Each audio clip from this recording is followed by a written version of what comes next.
Bab 884. Duduk sana. Menjauh dariku. Pistol Tracy ditodong ke jantung Daniel. Tatapannya juga tajam. Seperti pistol ini. Daniel mengernyitkan kening. Ia duduk di sofa. Masing-masing duduk di sisi yang berbeda.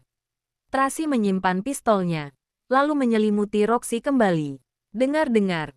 Hari ini kamu menghabisi 4 orang hebat sekali. Daniel sengaja mendekatinya. Tracy tidak menghiraukannya. Ia duduk di sofa sambil menepuk Roxy dengan lembut. Menidurkannya kembali. Daniel mengingatkan dengan lembut. Walaupun Sarah adalah asisten pribadinya Devina. Tapi keterampilan bela dirinya biasa saja.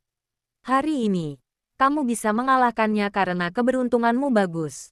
Jika diganti dengan orang lain, maka kamu akan dalam bahaya. Jadi, kedepannya jika bertemu dengan masalah ini, kamu harus lebih bijak. Apa urusannya denganmu? Tracy menyela ucapannya tanpa rasa sungkan sedikit pun. Kenapa tidak ada urusannya denganku? Kamu adalah ibu dari anak-anakku. Daniel mendekatinya dengan muka tebal. Jika terjadi sesuatu denganmu, bagaimana dengan anak-anak? Kebetulan sekali. Aku ingin berbicara denganmu. Tracy melirik anak-anak di ranjang. Ia berbicara dengan suara rendah. Mulai hari ini anak-anak kembali ke sisiku. Kedepannya kamu tidak boleh mengganggu mereka lagi. Tidak bisa. Daniel segera menolak. Anak-anak sudah mengikuti margaku. Kartu keluarga juga berada di bawah namaku. Dari sudut hukum, mereka seharusnya hidup bersamaku. Dari sudut perasaan, mereka sudah terbiasa dengan kehidupan keluarga Wollens. Karena dapat mengubah marga dari Smith menjadi Wollens, maka mereka juga dapat berubah marga dari Wollens menjadi Mort. Tracy sangat arogan. Dapat terbiasa dengan kehidupan keluarga Wollens, maka juga dapat terbiasa hidup dengan keluarga Mort. Kerutan di kening Daniel semakin erat. Tracy jangan bertindak gegabah. Hanya karena marah sesaat. Aku bisa memimpin keluarga Wollens sepenuhnya. Kamu tidak bisa memimpin keluarga Mort. Kamu bisa memimpin sepenuhnya. Tracy tertawa mencibirnya. Kalau begitu, segala yang terjadi 2 tahun lalu, apa perbuatanmu seorang? Kalau begitu aku tidak perlu cari orang lain untuk balas dendam. Aku cari kamu saja. Masalah 2 tahun lalu itu rumit. Jika ada waktu, aku akan menjelaskan pelan-pelan padamu. Daniel berbicara dengan sabar. Tapi, kamu harus berpikir logis mengenai masalah anak-anak. Aku sangat berpikir logis. Tracy melihatnya dengan dingin. Makanya aku tidak bisa membiarkan anak-anakku dipengaruhi oleh ibu tirinya. Ibu tiri apa? Daniel kehilangan kata-katanya. Kabar yang diberitakan itu palsu, kamu juga percaya? Aku melihat perbuatan di ranjang itu dengan mataku sendiri. Tracy mengamuk ketika mengungkit hal ini. Kamu kira aku buta? Kenapa kamu tidak berpikir? Kenapa kamu bisa kebetulan muncul di sana? Daniel mengernyitkan kening tidak senang. Dengan kecerdasanmu, seharusnya kamu bisa lebih mengerti. Bahkan, jika ada orang lain yang melakukannya dengan sengaja, tetap saja ini terjadi karena presdir Daniel sendiri yang mudah digoda. Tracy mencibir. Memangnya ada orang yang memaksamu ke hotel, mendorongmu ke kamar dan melepaskan baju masuk dalam pelukanmu? Daniel tidak mampu membalas omongannya. Ia sangat sulit menjelaskan proses hari itu. Selain itu, jika dijelaskan akan semakin memalukan. Tidak bisa berkata-katakan. Tracy semakin marah ketika melihat ia tak mampu menjelaskan. Tidak hanya itu, kamu juga berpura-pura menggunakan 2 identitas untuk menipuku. Aktingmu bagus sekali. Berpengalaman sekali menjadi gigolo. Iya. Teruskan marah. Daniel tidak menjelaskan lagi. Selama kamu senang terserahmu bagaimana memarahiku. Jika tidak cukup, boleh memukulku.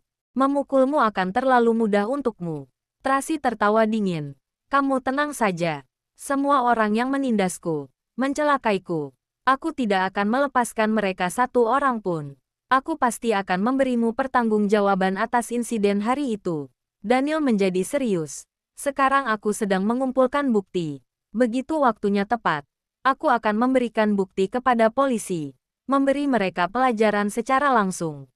Tidak perlu bantuanmu. Tracy meremehkan. Aku punya caraku sendiri. Bab 885. Daniel sangat tidak berdaya. Sekarang Tracy tidak akan mendengarkan apapun yang ia bicarakan. Ia tahu, Tracy sudah mengalami krisis kepercayaan terhadapnya. Tidak bisa diubah hanya melalui ucapannya. Sebenarnya dia tidak pernah suka menjelaskan menggunakan kata-kata, tetapi sekarang dia sangat cemas. Daniel tidak lagi mengganggunya ketika memikirkan hal ini. Ia hanya menjaga anak-anak dari samping dengan hening. Kadang kala menyelimuti mereka dengan baik dan meraba kening mereka. Postur tidur Charles yang paling teratur. Ia membalikkan badan dan hampir jatuh ke bawah. Daniel lekas menggunakan kakinya menghalangi di tepi ranjang. Ketika ia sudah tertidur nyenyak, Daniel baru membalikkan tubuhnya lagi. Dengan begini tidak akan membangunkannya. Kemudian Carla tiba-tiba mengigau menangis. Tracy mengira dia sudah bangun. Ia lekas maju. Tetapi Daniel melakukan gestur tangan, meminta untuk tenang. Lalu meletakkan bantal kecil di pelukan Carla. Carla tidak menangis lagi. Ia memeluk bantal kecil dan lanjut tidur. Tubuh Carlos tiba-tiba bergidik, tampaknya sedang bermimpi buruk. Daniel menepuk pundaknya dengan lembut. Carlos langsung tenang kembali. Saat melihat semua ini, Tracy hanya memikirkannya. Jika mengecualikan masalah balas dendam, sebenarnya Daniel adalah ayah yang baik.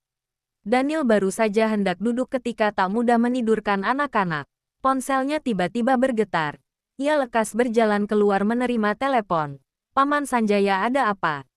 Aku segera ke sana. Setelah menutup telepon, Daniel memberi isyarat tangan kepada Ryan. Lalu ia kembali ke kamar dan berkata kepada Tracy, mereka sekarang sudah tidur nyenyak, tidak akan bangun sampai pagi. Kamu istirahatlah dengan tenang. Tracy sedingin es, sama sekali tidak menghiraukannya. Aku pergi dulu. Daniel mengernyitkan kening, berbalik badan dan pergi. Ketika mendengar suara pintu ditutup, Tracy baru menoleh kepala melihat pintu yang ditutup rapat. Ketika mendengar langkah kaki di luar, ia tahu Daniel sudah membawa orangnya pergi. Ia melihat anak-anak di ranjang dan mulai merenung. Setelah beberapa saat tatapannya kembali tegang, ia menelepon, panggil pengacara Joey kemari. Baik, Daniel pergi meninggalkan rumah sakit. Lily mengantarkan mereka ke bawah lalu melaporkan kondisi anak-anak dengan rinci, serta tak lupa menambahkan, Anda jangan cemas. Dilihat dari keadaan sekarang, demam anak-anak pasti turun pada pagi hari nanti. Dia tidak punya dokter anak terpercaya. Seharusnya akan memintamu menjaga anak-anak. Kamu jaga mereka dengan baik. Kabari aku kapanpun. Perintah Daniel. Baik, Lily menganggukkan kepala. Daniel naik mobil. Tidak pulang ke rumah, melainkan memerintah Hartono pergi ke rumah sakit Prima.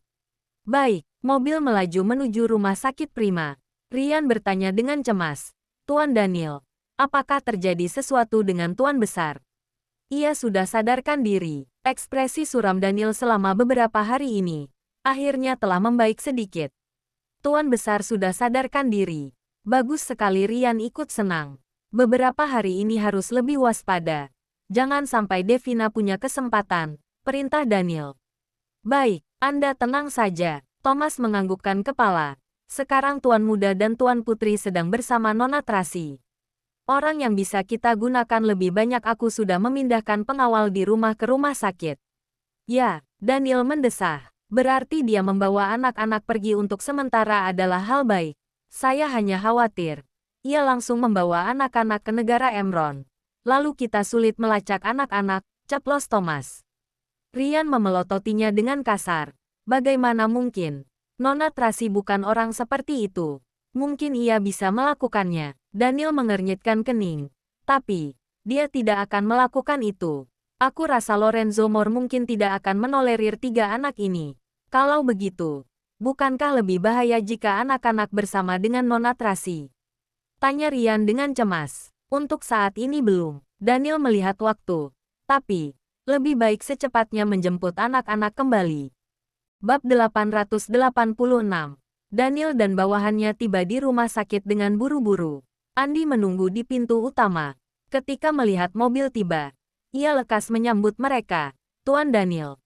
Bagaimana? Tanya Daniel. 1 jam yang lalu sudah sadarkan diri. Tapi dokter takut itu hanya sementara saja. Jadi setelah dia mati dan memastikan Tuan Besar benar-benar sudah sadarkan diri, baru Paman Sanjaya mengabarkan Tuan, ucap Andy.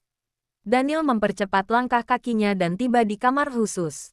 Kepala rumah sakit dan beberapa dokter spesialis menunggu di ambang pintu. Ketika melihat Daniel, mereka pun bergegas menyambutnya. Tuan Daniel, boleh minta waktunya sebentar. Ada yang ingin kubicarakan. Daniel mengelilingi kamar pasien, lalu mengikuti mereka ke koridor di pinggir. Bagaimana situasinya? Tuan Daniel, kepala rumah sakit berbicara dengan hati-hati. Hal yang kusampaikan ini mungkin bukan hal baik. Anda harus mempersiapkan diri. Katakanlah, Daniel mengernyitkan kening. Tuan besar dapat dengan cepat sadarkan diri karena tekad kuatnya. Tetapi, fungsi fisiknya sudah sangat menua. Apalagi selama 2 tahun ini sudah jatuh 2 kali. Dampaknya besar sekali. Takutnya, kepala rumah sakit menatap wajah Daniel dengan takut. Ia tak berani bicara lagi. Takutnya apa? Daniel berkata dengan kesal. Katakan semuanya sekaligus. Takutnya, tidak ada banyak waktu tersisa. Kepala rumah sakit akhirnya mengatakan intinya. Lalu menatap Daniel dengan gelisah. Takut ia marah. Tetapi Daniel malah tampak tenang. Sebenarnya sudah sejak awal ia mempersiapkan hatinya. Tuan besar sudah berumur 98 tahun. Jika dalam keluarga biasa, ia sudah dianggap sebagai berumur panjang. Jika bukan karena ia jatuh 2 tahun lalu, seharusnya tubuhnya masih sehat sekarang. Tetapi, sekali jatuh waktu itu membuat tubuhnya semakin lemah. Kali ini jatuh lagi. Dapat sadarkan diri sudah termasuk keajaiban. Berapa lama? Tanya Daniel. Ini, kepala rumah sakit melihat ke arah beberapa dokter spesialis. Mereka menjawab dengan hati-hati. Paling lama setengah tahun. Waktu tersingkat. Dokter spesialis itu terdiam. Lalu berkata dengan bijaksana. Kita harus melihat kondisinya. Jika kondisinya bagus, maka bisa bertahan lebih dari setengah tahun. Asalkan ia tidak mendapat provokasi dan cedera lagi. Kalau tidak, dia akan benar-benar lemah. Walaupun kata-kata ini halus, tetapi sudah sangat diperjelas dengan baik. Artinya hidupnya dalam beberapa bulan tergantung dengan suasana hati Tuan Besar baik atau tidak. Intinya jangan membuat Tuan Besar mendapatkan guncangan keras lagi. Baiklah, aku tahu, Daniel berkata dengan suara rendah. Semuanya telah bekerja keras. Setelah bicara, ia berbalik badan, pergi mengganti baju APD. Kepala rumah sakit dan beberapa dokter spesialis itu tercengang.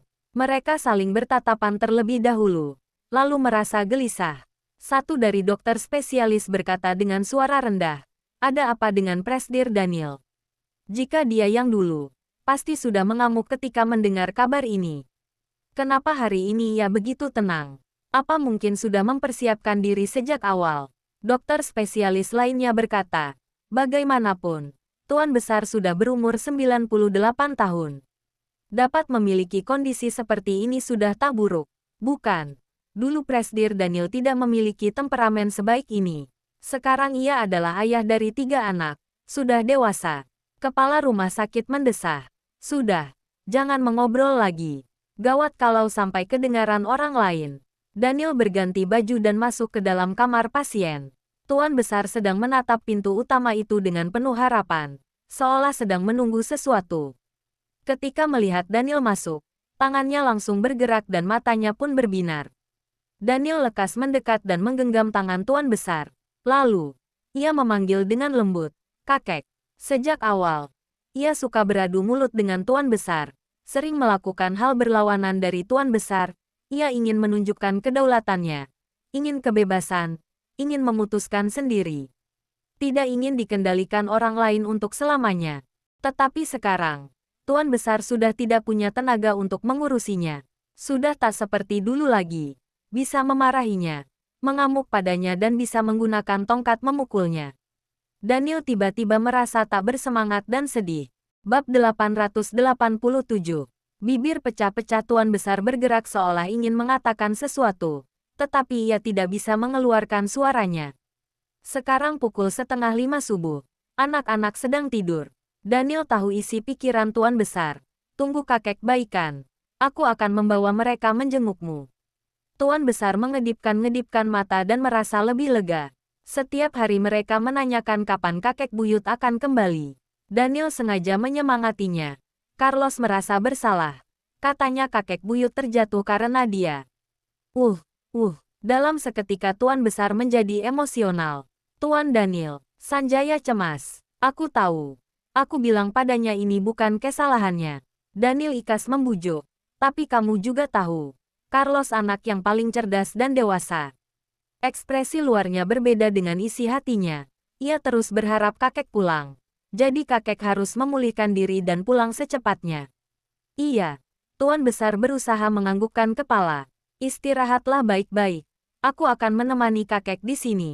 Daniel menyelimuti Tuan Besar dengan baik. Lalu menepuk pundaknya dengan lembut. Ia menidurkan Tuan Besar. Seperti sedang menidurkan 3 anaknya. Hati Tuan Besar yang tegang berangsur-angsur tenang dan ia perlahan-lahan tertidur. Dokter memberikan pemeriksaan kepada Tuan Besar lagi. Lalu pergi meninggalkan. Sanjaya memindahkan sebuah kursi untuk Daniel. Tuan Daniel, Anda duduk dulu. Membungkuk sangat melelahkan. Daniel duduk di atas kursi. Ia terus menggenggam tangan Tuan Besar dan mengamatinya dengan hening. Sejak dulu, Daniel selalu merasa Tuan Besar berkuasa dan mendominasi. Selalu ingin mengendalikan dan menyebabkan banyak kesalahan yang tak bisa diperbaiki. Terutama insiden Tracy. Ia sangat membencinya di dalam hati. Menyalahkannya selama 2 tahun. Hanya karena ia adalah kakeknya. Kakek kandungnya. Makanya ia tidak bisa membencinya. Hanya bisa menyalahkan. Dan rasa menyalahkan ini akhirnya berakhir pada momen ini juga. Ia hanya berharap Tuan Besar segera membaik. Dapat memarahinya lagi selama beberapa tahun dan dapat menggunakan tongkat untuk memukulnya. Dengan begitu, hatinya lebih merasa tenang. Tuan Daniel, Sanjaya membujuk dengan lembut. Anda tidurlah di sofa. Tuan Besar sudah tidur mungkin baru akan terbangun setelah beberapa jam. Paman pergi istirahat saja. Aku ingin menemani kakek. Daniel tidak mengalihkan pandangannya dari Tuan Besar. Dalam ingatannya muncul penampakan Tuan Besar yang dulu. Sosok yang perkasa dan mendominasi. Berkuasa atas dunia lalu perlahan-lahan berubah menjadi tua. Mungkin suatu hari akan berubah menjadi abu dan menghilang selamanya dari dunia ini. Sanjaya memberikannya sebuah mantel. Lalu berbicara dengan sedih. Kepala rumah sakit sudah bilang kepadaku. Aku. Ucapan Sanjaya tak selesai. Tenggorokannya tersendat sulit berbicara. Aku telah menemani Tuan Besar selama 70 tahun. Kami adalah tubuh dan bayangan yang tak terpisahkan. Suara Sanjaya semakin serak. Dapat dibilang, aku lebih banyak menghabiskan waktu dengannya dibandingkan dengan orang terkasihnya, anaknya. Aku sungguh berharap dapat menemaninya lebih lama lagi. Bisa, Daniel menyunggingkan senyuman. Dokter bilang selama Tuan Besar makan dan tidur enak setiap hari, suasana hatinya semakin bagus, maka hari-harinya akan lebih panjang. Sanjaya tertegun. Benar, Daniel berkata dengar berpura-pura santai. Jadi ke depannya, aku tidak akan membuatnya marah lagi. Aku akan menurutinya dan menghiburnya.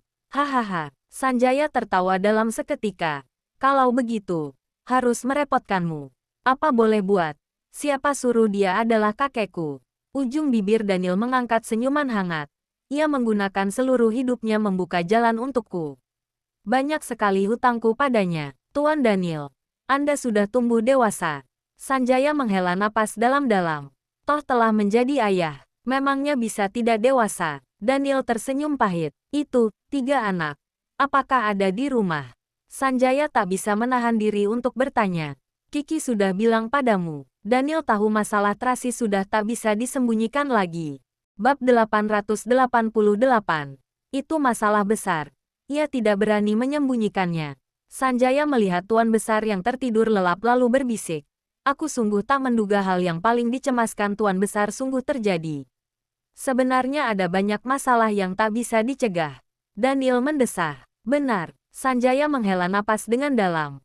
Tahu begini dulu lebih baik tidak mengusir Nona Tracy pergi. Kehidupan tidak bisa diprediksi. Sekarang ini temperamen Daniel lebih tenang. Dulu ia pasti emosional ketika membicarakan masalah ini. Tetapi saat ini ia sangat tenang. Aku sangat terkejut ketika mengetahui segala kejadian itu. Sanjaya mengernyitkan kening melihat Daniel. Di saat bersamaan, aku juga merasa emosional. Kehidupan orang benar-benar tak bisa diprediksi. Siapa yang menduga Tracy yang polos dan sederhana dulu, sekarang bisa menjadi seperti ini. Memang menjadi dua orang berbeda. Tatapan Daniel menjadi lembut ketika membicarakan Tracy, tetapi kebaikannya tidak berubah. Iya, Sanjaya mengangguk-anggukkan kepala. Kalau hari ini bukan karena bantuannya, Kiki dan pengawal lainnya pasti mati. Keluarga Wallens berhutang kepadanya atas masalah ini. Memangnya utang keluarga Wallens kepadanya hanya ini? Daniel tertawa mengejek. Nyawa Bibi Juni, penghinaan dan penderitaan yang ia alami dulu. Iya, Sanjaya mendesah. Aku rasa jika Tuan Besar mengetahui semua ini, ia pasti akan menyesal. Tapi, sekarang lebih baik menyelesaikan masalah dulu. Kalimat terakhir itu diucapkan Sanjaya dengan penuh arti. Tenang saja.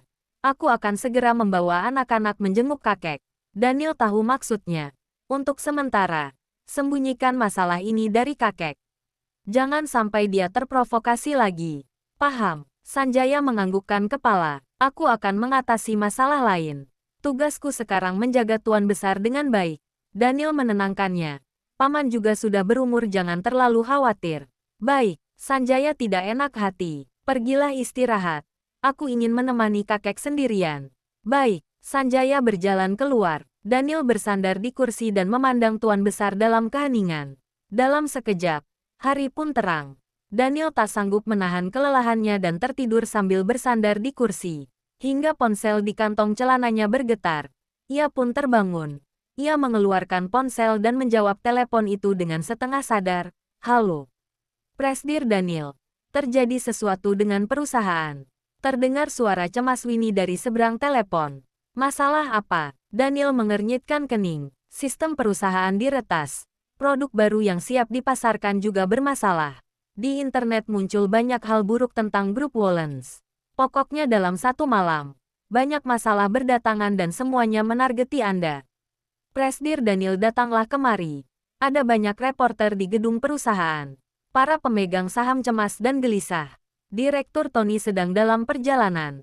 Baiklah, aku segera ke sana. Daniel memerintah. Tutup pintu utama. Jangan biarkan media dan reporter manapun masuk ke dalam perusahaan. Semua masalah aku selesaikan setelah ke sana. Paham? Setelah menutup telepon, Daniel memincingkan mata memikirkan sesuatu. Sistem grup Skywell diciptakan olehnya sendiri. Peretas biasa tidak akan mampu menyerang sistem. Produk baru yang siap dipasarkan juga diawasi olehnya setiap tahap.